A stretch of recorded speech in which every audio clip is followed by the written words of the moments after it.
എൻ്റെ പ്രിയപ്പെട്ടവരെ എല്ലാവർക്കും നമസ്കാരം. നമുക്ക് ഒരുമിച്ച് പ്രാർത്ഥിക്കാം. ഏറ്റവും പ്രാർത്ഥിക്കുക. അമ്മേ, പരിശുദ്ധ അമ്മേ, അമ്മേ, പരിശുദ്ധ അമ്മേ, ദൈവമാതാവേ, അന്ന് അങ്ങ് കൃപാസനത്തിൽ പ്രത്യക്ഷപ്പെട്ട് വരാൻ പോകുന്ന മഹാദുരന്തത്തിൽ നിന്ന് രക്ഷപ്പെടാനും എല്ലാവർക്കും വേണ്ടി പ്രാർത്ഥിക്കുവാനും ആവശ്യപ്പെട്ടിട്ട് 20 വർഷം കഴിഞ്ഞ ഈ വേളയിൽ കൃപാസനത്തിലൂടെ ഞങ്ങൾക്കും ഈ ദേശത്തിനും അങ്ങ് മാധ്യസ്ഥതയുടെ തന്ന എല്ലാ അനുഗ്രഹങ്ങൾക്കും കൃപകൾക്കും ഞങ്ങളിപ്പോൾ ഹൃദയം നിറഞ്ഞ നന്ദി പറയുന്നു. അമ്മേ, പരിശുദ്ധ അമ്മേ, ജപമാല മാതാവേ, സകല കൃപാസനം പ്രാർത്ഥനയോട് ചേർത്ത് ഞങ്ങളിപ്പോൾ പ്രാർത്ഥിക്കുന്ന ഈ കുടുംബത്തിന്റെ പ്രത്യേക നിയോഗം. എന്റെ പ്രിയപ്പെട്ടവരെ, ഇപ്പോഴും നമ്മൾ നിയോഗം പറയുന്ന സമയമാണ്. സ്വന്തമായ ആവശ്യങ്ങൾ, ഇന്നത്തെ ആവശ്യങ്ങൾ കർത്താവ് ദിവസേന ഭക്തിയോടെയും പ്രാർത്ഥനയോടെയും പറയുക. അമ്മയുടെ പ്രത്യക്ഷീകരണത്തിന്റെ ഈ ദ്വാദശക വേളയിൽ ഞങ്ങൾക്ക് സാധിച്ചു തരുവാൻ കനിയണമേ. ആമേൻ. വിശ്വാസ പ്രമാണം. സർവശക്തനായ പിതാവും ആകാശത്തിന്റെയും ഭൂമിയുടെയും സൃഷ്ടാവുമായ ദൈവത്തിൽ ഞാൻ വിശ്വസിക്കുന്നു. അവിടുത്തെ ഏകപുത്രനും ഞങ്ങളുടെ കർത്താവുമായ ഈശോമിശിഹായിലും ഞാൻ വിശ്വസിക്കുന്നു. ഈ പുത്രൻ പരിശുദ്ധാത്മാവിനാൽ ഗർഭസ്ഥനായി കന്യകാമറിയത്തിൽ നിന്ന് പിറന്ന് പൊന്തിയോസ് പീലാത്തോസിന്റെ കാലത്ത് പീഡകൾ സഹിച്ച് കുരിശിൽ തറയ്ക്കപ്പെട്ട് മരിച്ച് അടക്കപ്പെട്ട് പാതാളങ്ങളിൽ ഇറങ്ങി മരിച്ചവരുടെ ഇടയിൽ നിന്ന് 3-ാം നാൾ ഉയർത്ത് സ്വർഗത്തിലേക്ക് എഴുന്നള്ളി സർവശക്തിയുള്ള പിതാവായ ദൈവത്തിന്റെ വലതുഭാഗത്തിരിക്കുന്നു. അവിടെ നിന്ന് ജീവിക്കുന്നവരെയും മരിച്ചവരെയും വിധിക്കുവാൻ വരുമെന്നും ഞാൻ വിശ്വസിക്കുന്നു. പരിശുദ്ധാത്മാവിലും ഞാൻ വിശ്വസിക്കുന്നു. വിശുദ്ധ കത്തോലിക്കാ സഭയിലും പുണ്യവാന്മാരുടെ ഐക്യത്തിലും പാപങ്ങളുടെ മോചനത്തിലും ശരീരത്തിന്റെ ഉയർപ്പിലും നിത്യമായ ജീവിതത്തിലും ഞാൻ വിശ്വസിക്കുന്നു. ആമേൻ. സുഖസ്ഥനായ ഞങ്ങളുടെ പിതാവേ, അങ്ങയുടെ നാമം പൂജിതമാകണമേ. അങ്ങയുടെ രാജ്യം വരണമേ. അങ്ങയുടെ തിരുമനസ് സ്വർഗത്തിലെ പോലെ ഭൂമിയിലും ആകണമേ. അന്നു വേണ്ടുന്ന ആഹാരം ഇന്ന് ഞങ്ങൾക്ക് തരണമേ. ഞങ്ങളോട് തെറ്റ് ചെയ്യുന്നവരോട് ഞങ്ങൾ ക്ഷമിക്കുന്നത് പോലെ ഞങ്ങളുടെ തെറ്റുകൾ ഞങ്ങളോടും ക്ഷമിക്കണമേ. ഞങ്ങളെ പ്രലോഭനത്തിൽ ഉൾപ്പെടുത്തരുതേ, തിന്മയിൽ ഞങ്ങൾ രക്ഷിക്കണമേ. ആമേൻ. നന്മ നിറഞ്ഞ മറിയമേ, സ്വസ്തി. കർത്താവ് അങ്ങയുടെ കൂടെ സ്ത്രീകളിൽ അങ്ങ് അനുഗ്രഹിക്കപ്പെട്ടവളാകുന്നു. അങ്ങയുടെ ഉദരത്തിൻ ഫലമായി ഈശോ അനുഗ്രഹിക്കപ്പെട്ടവനാകുന്നു. പരിശുദ്ധ മറിയമേ, തമ്പുരാന്റെ അമ്മേ, പാപികളായ ഞങ്ങൾക്ക് വേണ്ടി ഇപ്പോഴും ഞങ്ങളുടെ മരണസമയത്തും തമ്പുരാനോട് അപേക്ഷിക്കണമേ. ആമേൻ. എൻ്റെ പ്രിയപ്പെട്ടവരെ, നമ്മൾ അനുദിന അനുഗ്രഹ പ്രാർത്ഥനയിലേക്ക് പ്രവേശിക്കുകയാണ്. നിങ്ങളെ പ്രാർത്ഥനയ്ക്ക് ഒരുക്കമുള്ളവരായി ഹൃദയം കർത്താവിന് സമർപ്പിച്ച്, കർത്താവെ, അങ്ങയുടെ തിരുസന്നിധിയിൽ പ്രാർത്ഥനാപൂർവ്വം നിൽക്കുന്ന മക്കളെ അങ്ങ് ആശീർവദിക്കണമെന്ന് പ്രാർത്ഥിക്കുന്ന ഈശോയെ, പ്രഭാതത്തിലെ സൂര്യൻ എങ്ങനെയാണോ ഭൂതലത്തെ പ്രകാശനമാക്കുന്നത്, അതുപോലെ കർത്താവെ, നിൻ്റെ അനുഗ്രഹത്തിൻ്റെ കതിരുകൾ ഞങ്ങളുടെ ഇരളടഞ്ഞ ജീവിതത്തെ പ്രകാശനമാക്കണമെന്ന് പ്രാർത്ഥിക്കുന്നു. കർത്താവെ, നിൻ്റെ വിശുദ്ധ പൗരോഹിത്യത്തെ മഹത്വപ്പെടുത്തണമേ. കർത്താവെ, സഭയിലുള്ള സാന്നിധ്യം പ്രകടമാക്കണമേ. അമ്മേ, പരിശുദ്ധമ്മേ, ദേവമാതാവേ, എല്ലാ മക്കൾക്ക് വേണ്ടി മാധ്യസ്ഥം വഹിക്കണമേ. കർത്താവ്, ഞങ്ങൾക്ക് വേണ്ടി ക്രൂശിക്കപ്പെട്ടവനെ, ഞങ്ങൾക്ക് വേണ്ടി തിരുവിലാവിൽ മുറിവേറ്റവനെ, ഞങ്ങൾക്ക് വേണ്ടി മുൾക്കിടം ചൂടിയവനെ, നിന്റെ മുൾക്കിടത്തിന് ഒഴുകുന്ന വിശുദ്ധമായ രക്തം കർത്താവെ അങ്ങയുടെ മക്കളുടെ ശിരസിലേക്ക് കൊടുക്കണമെന്ന് പ്രാർത്ഥിക്കുന്നു. മനസ്സ് പല കാര്യങ്ങൾ കൊണ്ട് ഇടിഞ്ഞു പോയവരുണ്ട് കർത്താവെ. അവസാദം, ഡിപ്രഷൻ വന്ന് കർത്താവ് ഒന്നും ചെയ്യാൻ തോന്നാതിരിക്കുന്ന അവസ്ഥ കൊണ്ട് കർത്താവെ, നീ എല്ലാം റൈറ്റ് ഓഫ് ചെയ്യുന്നവനാണ്. നിന്റെ വിശുദ്ധ രക്തം 1 യോഹന്നാൻ 1:7 അടിയൻ പ്രാർത്ഥിക്കുന്നു. യേശുക്രിസ്തുവിൻ്റെ വിശുദ്ധ രക്തം സകല പാപങ്ങളിൽ നിന്നും മോചിക്കുന്നുവെന്ന് കഴിഞ്ഞ ദിവസം നമ്മൾ വായിച്ചു കേട്ടതാണ്. കർത്താവ്, അതേ വിശുദ്ധ രക്തത്തെ ആസ്പദമായിക്കൊണ്ട് അടിയൻ നിൻ്റെ നാമത്തിൽ ആശ്രയിച്ചുകൊണ്ട് പ്രാർത്ഥിക്കുകയാണ്. ഞങ്ങളുടെ കഴിവല്ല, ഞങ്ങളുടെ യോഗ്യതയല്ല കർത്താവെ, അങ്ങയുടെ യോഗ്യതയാൽ, അങ്ങയുടെ കരുണയുടെ ആധിക്യത്താൽ അങ്ങയുടെ മക്കൾക്കുള്ള അവസാദ രോഗങ്ങളെ അങ്ങ് എങ്ങനെയാണോ കാറ്റ് വരുമ്പോഴും മേഘങ്ങൾ തുരത്തപ്പെടുന്നത്, അതുപോലെ ഈ പ്രാർത്ഥന കേൾക്കുന്ന മക്കൾ അങ്ങയുടെ മനസ്സിൽ നിന്ന് ഭാരങ്ങൾ തുരത്തപ്പെടുവാനും അവർക്ക് പോകേണ്ട വഴി ഞാൻ നിൻ്റെ സങ്കീർത്തനം 32:8 നീ പറഞ്ഞു, നീ പോകേണ്ട വഴി ഞാൻ നിൻ്റെ മുഖത്ത് നോക്കി ഉപദേശിക്കും. കർത്താവെ, അങ്ങയുടെ മക്കളുടെ മുഖത്ത് നോക്കി എവിടെ പോകണം, എന്ത് ചെയ്യണം, എന്ത് ആദ്യം ചെയ്യണം, എങ്ങനെ ചെയ്യണം ഒരു ഐഡിയയും ഇല്ലാതെ ഇങ്ങനെ വെറുതെ എഴുന്നേറ്റ് കുത്തിയിരിക്കുന്ന മനുഷ്യരുണ്ട് ഈശോയെ. അവരെല്ലാം ഇന്ന് ഈ പ്രാർത്ഥനയുടെ പരിധി ഞാൻ കൊണ്ടുവരുന്നു. കർത്താവെ, നിൻ്റെ തിരുമുറുവാർന്ന വലതുകരം, ആണിപ്പുറതാർന്ന അത്ഭുതകരം ആ മക്കളുടെ ശിരസ് നീ വെക്കണമെന്ന് പ്രാർത്ഥിക്കുന്നു. അവരുടെ യോഗ്യത കൊണ്ടല്ല, നിൻ്റെ പീഡാനുഭവത്തിൻ്റെ കുരിശുമണ്ഡത്തിൻ്റെ യോഗ്യതയാൽ ഇന്ന് ഇവിടെ ഇപ്പോഴും ഈ നിമിഷം ഈ വീട്ടിലെ ഏതെല്ലാം തരത്തിൽ ഭാരപ്പെടുന്ന വ്യക്തികളുണ്ടോ, എൻ്റെ കർത്താവെ, ഞാൻ നിന്നോട് യാചിച്ച് പറയുകയാണ്, അങ്ങ് ഞങ്ങൾക്ക് വേണ്ടി ക്രൂശിക്കപ്പെട്ടെങ്കിൽ ആ ക്രൂശിതമായ അവസ്ഥയ്ക്ക് ഒരു വിലയില്ലാത്ത രീതിയിൽ മറ്റുള്ളവർ ഒരു വ്യക്തിയെ കൊച്ചാക്കാനോ ചെറുതാക്കാനോ തള്ളിക്കളയാനോ അങ്ങ് ജീവിച്ചിരിക്കുമ്പോൾ ദൈവമായി, ഞങ്ങളുടെ ദൈവമായി അങ്ങ് നിലനിൽക്കുമ്പോൾ ഒരു മനുഷ്യന് വേദനിക്കാനോ വിഷമിക്കാനോ പാടില്ല. അങ്ങയുടെ ദൈവത്വത്തിന് ഭംഗം വരുത്തുന്ന പൈശാചിക നടപടികളെ ഞാൻ ഈ കുരിശിൻ്റെ ശക്തിയാൽ ബന്ധിക്കുന്നു. എൻ്റെ കർത്താവിൻ്റെ ചൈതന്യം കർത്താവ് വിശ്വാസം കൊടുക്കണേ മക്കൾക്ക്, പ്രത്യാശ നൽകണേ മക്കൾക്ക്. കർത്താവെ, ഇന്നലെ എന്ത് സംഭവിച്ചു അതൊന്നും മൈൻഡ് ചെയ്യാതെ എല്ലാത്തിനേക്കാളുപരി ദൈവത്തെ സ്നേഹിച്ചുകൊണ്ട് ദൈവത്തിന് വേണ്ടി ജീവിക്കാൻ വേണ്ടി തീരുമാനിച്ചുകൊണ്ട് ദൈവത്തിലെ നീ ഇറങ്ങുമ്പോൾ പിതാവിൻ്റെയും പുത്രൻ്റെയും പരിശുദ്ധനാമത്തിൽ ഞാൻ നിന്നെ ആശീർവദിക്കുന്നു. നീ ഇന്ന് തിരിച്ചു വരുന്ന കാലത്ത് ഇതിൻ്റെ എല്ലാ ഇന്നത്തെ ഉത്തരവാദിത്തങ്ങൾ നിറവേറ്റിക്കൊണ്ട് നീ രാത്രി തിരിച്ചു വരുമ്പോൾ നീ ഊർജ്ജസ്വലയായിരിക്കും, നീ ശക്തിയുള്ളവളായിരിക്കും, നീ ശക്തിയുള്ളവനായിരിക്കും. കർത്താവിൻ്റെ കൃപ നിലച്ചൊരിക്കട്ടെ. നിത്യപിതാവും പുത്രനും പരിശുദ്ധാത്മാവായ സർവ്വശരം നീക്കുവാമേ. ഇന്നത്തെ സന്ദേശം എന്ന് പറയുന്നത് 1 കൊരിന്ത്യർ 14:26. സഹോദരരെ, ആകയാൽ എന്ത് വേണം? നിങ്ങൾ സമ്മേളിക്കുമ്പോൾ ഓരോരുത്തർക്കും ഒരു സങ്കീർത്തനമോ സാരോപദേശമോ വെളിപാടോ ഭാഷയോ വ്യാഖ്യാനമോ ഉണ്ടായിരിക്കട്ടെ. ഇത് ഒത്തിരി കാലം ഞാൻ കേട്ടിട്ടുണ്ട്. പക്ഷേ ഉണ്ടല്ലോ, ഇത് നമ്മൾക്ക് ഉള്ള ഒരു സ്വത്താണ്. പക്ഷെ നമ്മളത് തിരിച്ചറിയണില്ലെന്നേ ഉള്ളു. എന്താണ്? നിങ്ങൾ സമ്മേളിക്കുമ്പോൾ ഓരോരുത്തർക്കും ഒരു ഭാഷയോ, ആദിമസഭയിൽ എല്ലാവർക്കും തന്നെ ഭാഷാപരമുണ്ടായിരുന്നു. ഇപ്പം ഞാൻ ധ്യാനം നടത്തുമ്പോൾ അറിയാതെ ചില സമയത്ത് സ്തുതിച്ചു പോകുമ്പോൾ സ്തുതിപ്പിൻ്റെ ഇടയ്ക്ക് യാ സീരിയാറാമി എന്ന് വരികയല്ലേ, അതൊരു ഭാഷയാണ്, സിലബിളാണ്. അതൊരു കാലത്ത്, ഏതോ ഒരു കാലത്ത് ഞാൻ നിനച്ചറിയാതിരിക്കുന്ന സമയത്ത് സ്തുതിപ്പിൻ്റെ കാലത്ത് പരിശുദ്ധാത്മാവ് എനിക്ക് തന്നതാണ്. കാര്യം വെച്ചാൽ അത് 8:26 അനുസരിച്ചുകൊണ്ട് വേണ്ട വിധം പ്രാർത്ഥിക്കേണ്ട ചില കാര്യങ്ങൾക്ക് നമുക്ക് എങ്ങനെയാണ് പ്രാർത്ഥിക്കേണ്ടതെന്ന് അറിയത്തില്ല. അപ്പോൾ അവാച്യമായ നെടുവീർപ്പ് തന്നെ കാര്യങ്ങൾ അറിയാവുന്ന ദൈവം നമ്മുടെ ഉള്ളിൽ നിന്ന് പ്രാർത്ഥിക്കുന്നതാണത്. ഓരോരുത്തർക്കും ഓരോ രീതിയിലാണ്. ഇപ്പം തന്നെ ദാനങ്ങൾ വൈവിധ്യം ഉണ്ടെന്ന് പറയത്തില്ല. അതൊക്കെ 1 കൊരിന്ത്യർ 12:4 അടിച്ചേ. 1 കൊരിന്ത്യർ 12:4. ദാനങ്ങളിൽ വൈവിധ്യം ഉണ്ടെങ്കിലും 1 കൊരിന്ത്യർ 12:4 പറഞ്ഞ ദാനങ്ങളിൽ വൈവിധ്യം ഉണ്ടെങ്കിലും ആത്മാവ് ഒന്ന് തന്നെ. എന്ന് വെച്ച് കഴിഞ്ഞാൽ എൻ്റെ പൊന്നീശോയെ എന്ന് വിളിക്കുന്നതും എൻ്റെ ഈശോയെ എൻ്റെ ആശ്രയമേ എന്ന് വിളിക്കുന്നതും യാ സിരിയാരാലാമി എന്ന് പറയുന്ന ഭാഷ ഒരു ശരിക്കും പറഞ്ഞ ഇഫക്റ്റിൽ ഒന്ന് തന്നെയാണ്. അത് ആത്മാവ് ഒന്ന് തന്നെയാണ്. കാര്യം ഈ ആൾക്കാർക്ക് ഈ ഭാഷകളൊന്നും ആരും പറഞ്ഞു കൊടുത്തതല്ല. ഏതോ ഒരു കാലത്ത് അവർക്ക് ദൈവമായിട്ട് നല്ല ബന്ധം ഉണ്ടായിരുന്ന കാലത്ത് അവരുടെ മനസ്സിൽ വന്നതാണ്. പക്ഷേ ചില സമയത്തൊക്കെ ബന്ധം കുറഞ്ഞു പോയെന്ന് വരും. പക്ഷെ ആ പ്രാർത്ഥന നിലനിൽക്കും. 1 കൊരിന്ത്യർ 14:26 വായിച്ചേ. സഹോദരങ്ങളെ, ആകയാൽ എന്ത് വേണം? നിങ്ങൾ സമ്മേളിക്കുമ്പോൾ ഓരോരുത്തർക്കും ഒരു സങ്കീർത്തനമോ സാരോപദേശമോ വെളിപാടോ ഭാഷയോ വ്യാഖ്യാനമോ ഉണ്ടായിരിക്കട്ടെ. അപ്പം ചിലക്ക് ഇപ്പം ഞാൻ മുമ്പ് നിങ്ങളോട് പറഞ്ഞില്ലേ, നീ നടക്കേണ്ട വഴി നിന്റെ മുഖത്ത് നോക്കി ഞാൻ നിന്നെ ഉപദേശിക്കും. എനിക്കൊരു സങ്കീർത്തനമല്ല, കുറേ സങ്കീർത്തനം എൻ്റെ മനസ്സിൽ വരും. ഈ വചനം വെച്ച് പ്രാർത്ഥിക്കുന്നതിൻ്റെ ഗുണം എന്താ അറിയാവോ? അതായത് പലപ്പോഴും കാര്യം നമ്മുടെ വാക്കിനുള്ള കുഴപ്പം എന്താ, നമ്മൾ മരിച്ചു പോണ പോലെ നമ്മുടെ വാക്ക് മരിച്ചു പോകും. പക്ഷേ നമ്മുടെ പ്രാർത്ഥനയിൽ മരിക്കാത്ത വചനത്തിൻ്റെ കണ്ടൻസ് ഉണ്ടെങ്കിൽ ആ പ്രാർത്ഥനയ്ക്ക് എഫിക്കസി കൂടും. നമ്മൾ എഫിക്കസി ഓഫ് പ്രെയർ എന്ന് പറഞ്ഞില്ലേ? എഫിക്കസി ഓഫ് പ്രെയർ എന്ന് പറയണത് ശരിക്കും പറഞ്ഞ ഇവാഞ്ചലിക്കൽ പ്രെയർ എന്ന് പറയണത് വചനാധിഷ്ഠിതമായ പ്രാർത്ഥനയാണ്. നമ്മൾ പ്രാർത്ഥിക്കുമ്പോൾ തന്നെ ആ പ്രാർത്ഥിക്കേണ്ട സങ്കീർത്തനം നമ്മുടെ വായിൽ വരും. പ്രാർത്ഥിക്കുമ്പോൾ തന്നെ പ്രാർത്ഥിക്കേണ്ട വചനങ്ങൾ നമ്മുടെ വായിൽ വരും.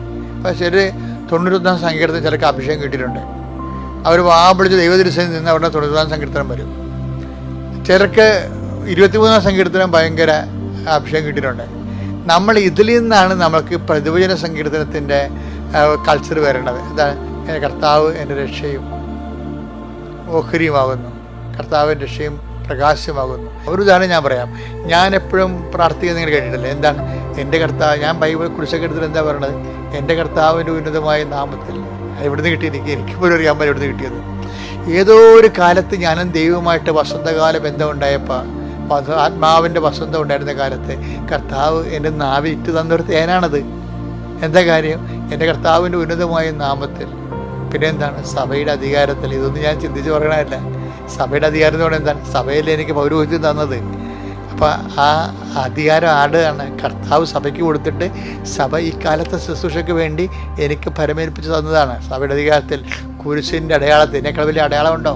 സത്താനപ്പലും പറപ്പിക്കുന്ന അടയാളമില്ല കുരിശ്. കാര്യം കുരിശിനാൽ പാപത്തെ വെന്ന് ജീവനെ പൊരുത്തരിച്ച ദൈവത്തിൻ്റെ പദ്ധതിയുടെ വിജയത്തിൻ്റെ അടയാളമാണ് കുരിശ്. കുരിശിൻ്റെ അടയാളത്തിൽ ദൈവത്തിൻ്റെ ശക്തിയാൽ ഞാൻ നിന്നെ കർത്താവിൻ്റെ നാമത്തെ ആശീർവദിക്കുന്നു. അതാണ് എൻ്റെ ഭാഷാപരം. അതെന്ന് വെച്ചാൽ എൻ്റെ കർത്താവ് എന്ന് പറയുമ്പോൾ ഞാൻ ഈ 61 വയസ്സ്, ഇപ്പം എനിക്കിപ്പോൾ 65 വയസ്സായി. ഒരു ദിവസം ഞാനിങ്ങനെ 276 ദിവസം ഒരു ഷാപ്പിന് വായിക്കുക സമരത്തിന് കിടന്ന് കുർബാന കഴിയുമ്പോൾ സമരത്തിന് പോകും. കാര്യം അത് നമ്മുടെ വീടിൻ്റെ നടുക്കുകൊണ്ടൊന്ന് ഷാപ്പ് വെച്ചിരിക്കണം. അപ്പോൾ ഒരു 5 കൊല്ലത്തിനുള്ളിൽ ആ വീട്ടുകാർ മുഴുവൻ കുടിയന്മാരാകും. അപ്പോൾ അവിടുത്തെ ചെടുത്തിമാർ വന്ന് എന്നോട് നിലവിളിച്ചപ്പോൾ ഞാൻ പറഞ്ഞ് നമുക്ക് സമരം തുടങ്ങാമെന്ന് പറഞ്ഞു. പക്ഷേ സമരം നീണ്ടുപോയി. അത് കിസ്ത അടക്കണ നെല്ലിക്കയുള്ള ലേസസ്റ്റ് ഷാപ്പാണ്. അപ്പോൾ ഗവൺമെൻറ് അത് പിൻവലിക്കാനും പറ്റില്ല. ഗവൺമെൻറ്റിന് അവർ ലക്ഷങ്ങൾ കൊണ്ട് കെട്ടിച്ചെടുത്തിരിക്കുകയാണ്. അപ്പോൾ ഞാൻ ശരിക്കും ഇപ്പോൾ കെട്ടിലായിപ്പോയി. എനിക്കെതിരെ അവർക്ക് ഹൈക്കോടതി കേസ് കൊടുത്തു. എനിക്കെതിരെ അവർ നഷ്ടപരിഹാര കേസ് കൊടുത്തപ്പോൾ 80 ലക്ഷം രൂപ വരും കേസ്. അവർ വിജയിക്കാരെ ഇത് കിസ്തടച്ച ഷാപ്പാണ്. അപ്പോൾ ഞാൻ നോക്കിയപ്പോൾ നിയമവും എൻ്റെ കൂടെ ഇല്ല. കുറച്ച് കഴിയുമ്പോൾ ഈ സമരം ചെയ്യുന്ന ജനങ്ങളും പോകുമ്പോൾ ഞാൻ ഒറ്റക്കായി പോകും. അപ്പോൾ ഞാനൊക്കെ കുർബാനയിലേക്ക് പള്ളിത്തോട്ടിൽ എൻ്റെ സ്വന്തം ഇടവക ഞാൻ കൊച്ചുച്ചനായിരുന്നതാണ്. അപ്പോൾ ഞാൻ കുർബാനയിലേക്ക് കഴിഞ്ഞ് ഞാനിങ്ങനെ കുർബാന എടുത്തായിട്ട് ഓർക്കുന്നുണ്ട്. അപ്പോൾ എൻ്റെ കണ്ണ് നിറഞ്ഞു പോയി. ഞാൻ പറഞ്ഞു, കർത്താവേ, നിന്നെ കണ്ടുകൊണ്ടേ ഞാൻ വന്നത്. ഇപ്പം നീ മാത്രമേ ഉള്ളെന്ന് ഓർക്കണം. അത്രയും ഞാൻ പറഞ്ഞുള്ളൂ. അതാണ് എൻ്റെ കർത്താവ് എന്ന് പറയുന്നത്. എൻ്റെ കർത്താവ്. ഞാൻ ഇന്ന് ഈ പരീക്ഷകളിലൂടെ കടന്നുപോയപ്പോൾ എന്നെ തള്ളിക്കളയാതെ എല്ലാവരുടെ മുമ്പിൽ ചേർത്ത് നിർത്തിയ കർത്താവ് എൻ്റെ കർത്താവ് എന്ന് പറയും. അതുപോലെ നമുക്കെല്ലാം ഓരോ എൻ്റെ കർത്താവുണ്ട്. എൻ്റെ കർത്താവ് ആ കേസ് തള്ളിപ്പോയി. ആ മനുഷ്യൻ തകർന്നു പോയി. ശരിക്കും ഞാൻ തകർന്നത് ഞാൻ ആഗ്രഹിച്ചില്ല. എനിക്ക് അനുകൂലമായിട്ട് ആ കേസ് വിധിച്ചു 8 ലക്ഷം രൂപ. ഞാൻ വാങ്ങിച്ചില്ല. ഞാൻ പറഞ്ഞ് അത് സാരമില്ല, ഞങ്ങൾക്ക് പൈസയുടെ ആവശ്യമൊന്നുമില്ല, പൈസ അവരെടുത്തോട്ടെന്ന് പറഞ്ഞു. അപ്പം നമുക്ക് അതല്ലായിരുന്നു ആവശ്യം. അവരെ ഉപദ്രവിക്കുക എന്നല്ല ഉദ്ദേശം. നമ്മുടെ ജനങ്ങൾ കുടിയന്മാരായി കുടുംബം നശിക്കാതിരിക്കാൻ വേണ്ടി സംരക്ഷണത്തിന് വേണ്ടി നിന്നതാണ്. അപ്പോൾ കർത്താവിൻ്റെ കൂടെ നിൽക്കുമ്പോൾ കർത്താവിൻ്റെ കൂടെ നമ്മൾ നേടുക. കർത്താവ് നമ്മുടെ കൂടെ നിൽക്കും. അതാണ് ഞാൻ അനുഭവത്തിലൂടെ പഠിച്ച എൻ്റെ കർത്താവ് എന്ന് പറയണത്.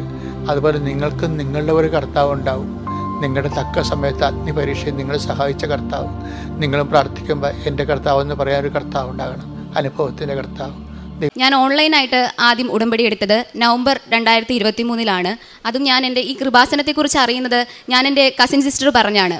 അങ്ങനെ നവംബർ 2023 ഞാൻ ഓൺലൈനായിട്ട് ഉടമ്പടി എടുത്തു. അങ്ങനെ ഞാൻ അതിനകത്ത് എൻ്റെ ഒരു നിയോഗം സമർപ്പിച്ചു. എനിക്ക് നല്ല സാലറിയോട് കൂടി കുറച്ച് അവേഴ്സ് കൂടി ഒരു ജോലി തന്ന് അനുഗ്രഹിക്കണമെന്ന് ഞാൻ എൻ്റെ ദൈവമാതാവിൻ്റെ അടുത്ത് സമർപ്പിച്ചു. അങ്ങനെ എൻ്റെ ഫ്രണ്ട് വർക്ക് ചെയ്യുന്ന ഓഫീസിൽ ഒരു വേക്കൻസി ഉണ്ടെന്ന് അറിയുകയും ഞാൻ അവിടേക്ക് എൻ്റെ CV അയച്ചു കൊടുക്കുകയും ചെയ്തു. അങ്ങനെ ഞാൻ വെക്കേഷനായിട്ട് നാട്ടിൽ വന്ന സമയത്ത് ഞാൻ ഫെബ്രുവരി 2024 ഞാൻ തീർത്ഥാടക ഉടമ്പടി എടുത്തു. അതിലും ഞാൻ സമർപ്പിച്ചു, മാതാവിനോട് പ്രാർത്ഥിച്ചു, ഞാൻ തിരിച്ചെന്നാണോ എത്തുന്നത് അന്ന് എനിക്ക് ഒരു നല്ല ജോലി തന്ന് അനുഗ്രഹിക്കണമെന്ന് ഞാൻ മാതാവിനോട് സമർപ്പിച്ചു പ്രാർത്ഥിച്ചു. അങ്ങനെ ഞാൻ ചെന്നതിൻ്റെ തിരിച്ച് വെക്കേഷൻ കഴിഞ്ഞ് തിരിച്ച് എത്തിയതിന് പിറ്റേ ദിവസം തന്നെ ഞാൻ ആദ്യം CV അയച്ച ഓഫീസിൽ നിന്നും, അതായത് കമ്പനിയിൽ നിന്നും എനിക്ക് ഇൻ്റർവ്യൂവിന് വിളിച്ചു. അങ്ങനെ പിറ്റേ ദിവസം തന്നെ ഇൻ്റർവ്യൂവിന് ചെല്ലാൻ അവരെൻ്റെ അടുത്ത് പറയുകയും ചെയ്തു. അങ്ങനെ ഞാൻ ദൈവമാതാവിൻ്റെ അടുത്ത് പ്രാർത്ഥിച്ച് ഈശോയോടും പരിശുദ്ധാത്മാവിനോടും പ്രാർത്ഥിച്ച് നേർച്ച വസ്തുക്കളായ ഉപ്പും തൈലവും ഉപയോഗിച്ച് ഞാൻ പ്രാർത്ഥിച്ചു. എനിക്ക് അവർ പറയുന്നത് മനസ്സിലാവുകയും ഞാൻ പറയുന്നത് അവർക്ക് മനസ്സിലാവുകയും ചെയ്യണമേ എന്ന് സമർപ്പിച്ച് പ്രാർത്ഥിച്ചു. അങ്ങനെ ഞാൻ ഇൻ്റർവ്യൂ അറ്റൻഡ് ചെയ്തു. വളരെ കൂളായിട്ട് ഞാൻ അവരുടെ അടുത്ത് സംസാരിച്ചു. ഞാൻ ആ ഇൻ്റർവ്യൂവിന് ഓഫീസിൽ കയറുന്നതിന് മുമ്പ് ഓഫീസിൻ്റെ ഫ്രണ്ടിൽ ഞാൻ ഒരു തൊണ്ട് ഉപ്പിട്ട് ഞാൻ മാതാവിനോട് പറഞ്ഞു, അവർ പറയണത് എനിക്ക് മനസ്സിലാവണം, ഞാൻ പറയണത് അവർക്കും മനസ്സിലാവണം, എനിക്ക് ആ ജോലി കിട്ടുകയും വേണമെന്ന് ഞാൻ സമർപ്പിച്ച് പ്രാർത്ഥിച്ചു മാതാവിൻ്റെ അടുത്ത്. അങ്ങനെ ഞാൻ വളരെ കൂളായിട്ട് ഞാൻ മാതാവിനോട് പറഞ്ഞതുപോലെ തന്നെ എനിക്ക് ആ ജോലി മാതാവ് പോസിറ്റീവായ ഒരു ആൻസർ തന്നെ എന്നെ അനുഗ്രഹിച്ചു. എന്നാലും ഞാൻ അറ്റൻഡ് ചെയ്യാൻ പോയ ഓഫീസ് ഒരു ഫർണിച്ചർ ബേസ്ഡ് ആയ UK കമ്പനിയിലാണ്. അതിൻ്റെ ബ്രാഞ്ചിലാണ് ഞാൻ ഇൻ്റർവ്യൂ അറ്റൻഡ് ചെയ്യാൻ പോയത്. അതിൻ്റെ മെയിൻ ആയിട്ടുള്ളത് UK അവിടുത്തെ UK ആ സാറ് പറഞ്ഞാലാണ് എനിക്ക് ജോലി കിട്ടുകയുള്ളൂ. അങ്ങനെ ഞാൻ മാതാവിൻ്റെ അടുത്ത് തുടർച്ചയായി പ്രാർത്ഥിച്ചു. അതുപോലെ തന്നെ മാതാവിൻ്റെ പ്രാർത്ഥന കേൾക്കുകയും ചെയ്തു. ജോലിക്ക് കുറച്ച് ഡിലേ വന്നു.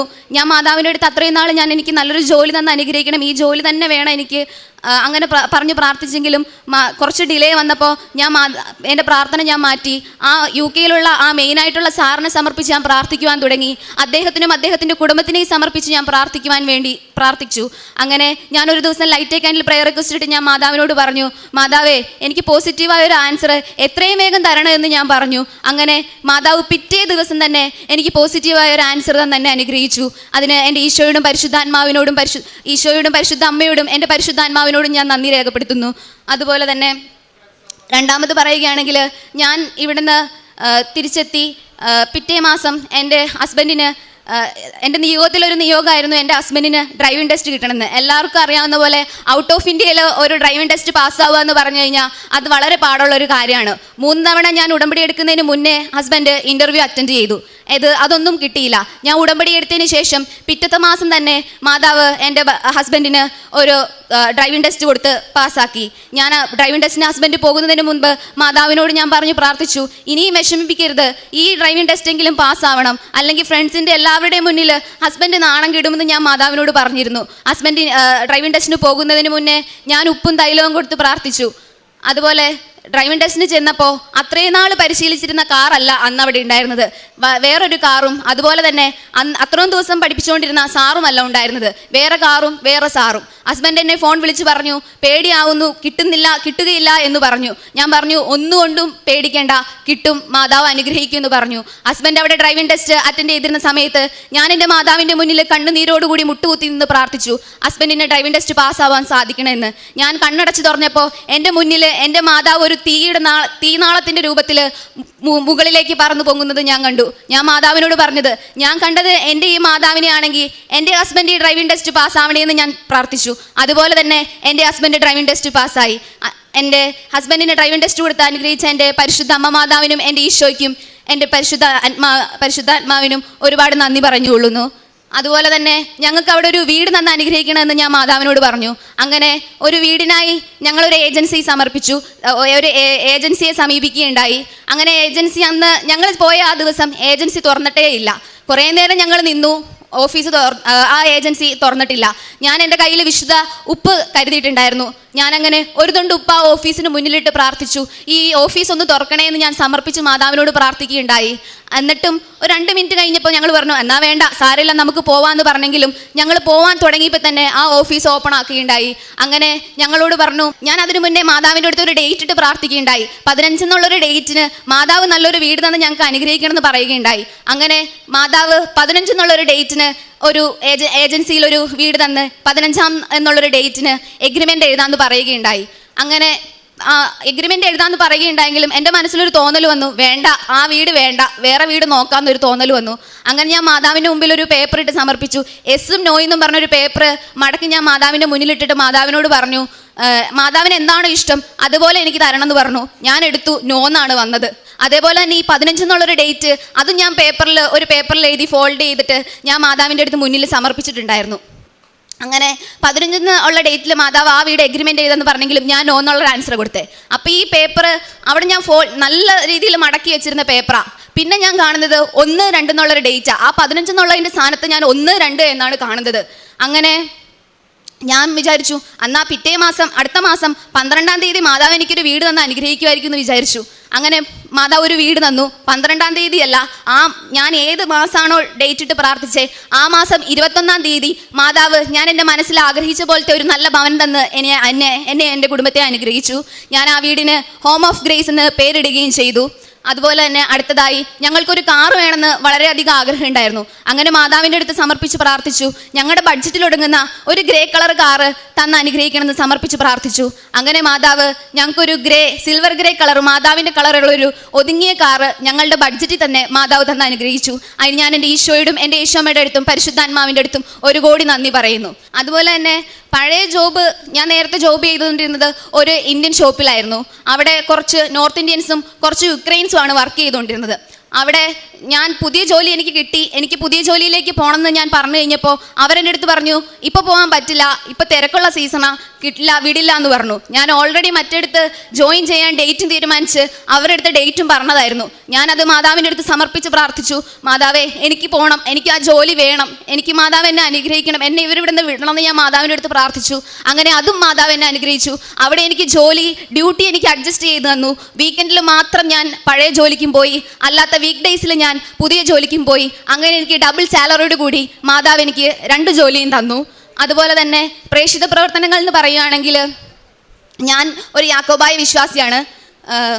ഞാൻ പ്രേക്ഷിത പ്രവർത്തനങ്ങൾ ചെയ്യുന്ന സോഷ്യൽ മീഡിയ വഴി എല്ലാ സാക്ഷ്യങ്ങളും അതുപോലെ തന്നെ അച്ഛൻ്റെ ധ്യാനങ്ങളും ഞാൻ എല്ലാവർക്കും ഷെയർ ചെയ്യും. ഒരു യാക്കോബായ വിശ്വാസിയായ എനിക്ക് കൊന്ത ചൊല്ലാൻ അറിയില്ല. എനിക്ക് വളരെയധികം ആഗ്രഹം ഉണ്ടായിരുന്നു കൊന്ത ചൊല്ലാൻ പഠിക്കണം എന്നുള്ളത്. ഞാനങ്ങനെ കൊന്ത ചൊല്ലാൻ പഠിച്ചു. ഞാൻ യൂട്യൂബിൽ നോക്കി കൊന്ത ചൊല്ലാൻ പഠിച്ച് എല്ലാ ദിവസവും എൻ്റെ പ്രാർത്ഥനയ്ക്ക് മുന്നേ ഞാൻ കൊന്ത മുടങ്ങാതെ ഇപ്പോൾ ചൊല്ലുന്നു. കൊന്ത ചൊല്ലിയില്ലെങ്കിൽ, വേദപുസ്തകം വായിച്ചില്ലെങ്കിലും എനിക്കെന്തോ വളരെ വിഷമമാണ്, എനിക്കെന്തോ സംഭവിക്കാൻ പോകുന്നുള്ളൊരു തോന്നലും വരും. എനിക്കത് ചൊല്ലാതെ ഇരിക്കാനേ കഴിയത്തില്ല. ഞാനിപ്പോൾ വീട്ടിൽ ലേറ്റായിട്ട് വരണേ, എവിടെയെങ്കിലും പാർട്ടിക്ക് പോയിട്ടാണ് വരണേ, ലേറ്റായിട്ടാണ് വരണമെങ്കിലും ഞാൻ ആ കൊന്ത ചൊല്ലാതെയും വേദപുസ്തകം വായിക്കാതെ ഇരിക്കില്ല. അങ്ങനെ അരമണിക്കൂർ വേദപുസ്തകം വായിക്കുകയും കൊന്ത ചൊല്ലുകയും പ്രാർത്ഥനകൾ പ്രാർത്ഥിക്കുകയും ചെയ്യും. എല്ലാ ട്യൂസ്ഡേയ്സും ഞാൻ ഫാസ്റ്റിംഗ് എടുക്കും. അതുപോലെ തന്നെ ഞാൻ പള്ളിയിലും പോകാറുണ്ട്. എനിക്കറിയാവുന്ന എല്ലാവരുടെ അടുത്തും ഞാൻ മാതാവിനെക്കുറിച്ചും ഈശോനെക്കുറിച്ചും പരിശുദ്ധാത്മാവിനെക്കുറിച്ചും ഞാൻ പറയാറുണ്ട്. അതുപോലെ തന്നെ എനിക്ക് കിട്ടുന്ന സാലറിയിൽ നിന്ന് ഞാൻ ഒരു വിഹിതം എല്ലാ മാസവും കാരുണ്യ പ്രവർത്തനത്തിന് വേണ്ടി മാറ്റിവെക്കാറുണ്ട്. ആദ്യമൊക്കെ ഞാൻ ഓൾഡ് ഏജ് ഹോമിലാണ് ഞാൻ പൈസ കൊടുത്തുകൊണ്ടിരുന്നത്. അപ്പോൾ എൻ്റെ മനസ്സിലിങ്ങനെ തോന്നി, അവിടെ കൊടുക്കാൻ വേറെ ആൾക്കാരുണ്ട്, നീ നിൻ്റെ ചുറ്റിലുള്ള ആൾക്കാരെ ഒന്ന് നോക്കിക്കേന്ന് പറഞ്ഞ് ഞാൻ അങ്ങനെ നോക്കാൻ തുടങ്ങി. അങ്ങനെ എൻ്റെ ചുറ്റിലുള്ള ആൾക്കാരെ ഞാൻ തേടി പിടിച്ച് ഞാൻ അവരെ സഹായിക്കുവാൻ ഞാൻ തുടങ്ങി. അങ്ങനെ ഞാൻ എല്ലാ മാസവും എൻ്റെ സാലറിയിൽ നിന്ന് ഒരു വിഹിതം ഞാൻ എൻ്റെ കാരുണ്യ പ്രവർത്തനത്തിന് വേണ്ടി മാറ്റിവെക്കുന്നു. അതുപോലെ തന്നെ കുറച്ച് ദേഷ്യം കൂടുതലുള്ള ആളാണ് ഞാൻ. എൻ്റെ ദേഷ്യം മാറ്റുകയും എനിക്ക് പ്രാർത്ഥിക്കാനുള്ള അനുഗ്രഹം തരികയും ഒരു ക്രിസ്ത്യാനിയായി ജനിച്ച ഞാൻ ഒരു ക്രിസ്ത്യാനിയായി മാറിയത് ഈ ഉടമ്പടിക്ക് ശേഷമാണെന്ന് ഞാൻ എവിടെ വേണമെങ്കിലും പറയും. അത്രയ്ക്ക് അനുഗ്രഹങ്ങളാണ് എനിക്ക് എൻ്റെ ഈശോയും എൻ്റെ ഈശോമയും പരിശുദ്ധാത്മാവും തന്നത്. എന്നും പ്രാർത്ഥിക്കുവാനും കൊന്ത ചൊല്ലുവാനും മറ്റുള്ളവരെ സ്നേഹിക്കുവാനും സഹായിക്കുവാനും കാരുണ്യ പ്രവർത്തനങ്ങളും പ്രേക്ഷിത പ്രവർത്തനങ്ങളും ചെയ്യാൻ അനുഗ്രഹം തന്ന എൻ്റെ ഈശോയ്ക്കും എൻ്റെ പരിശുദ്ധാത്മാവിനും എൻ്റെ കുടുംബത്തിൻ്റെയും പേരിൽ ഞാൻ നന്ദി പറയും.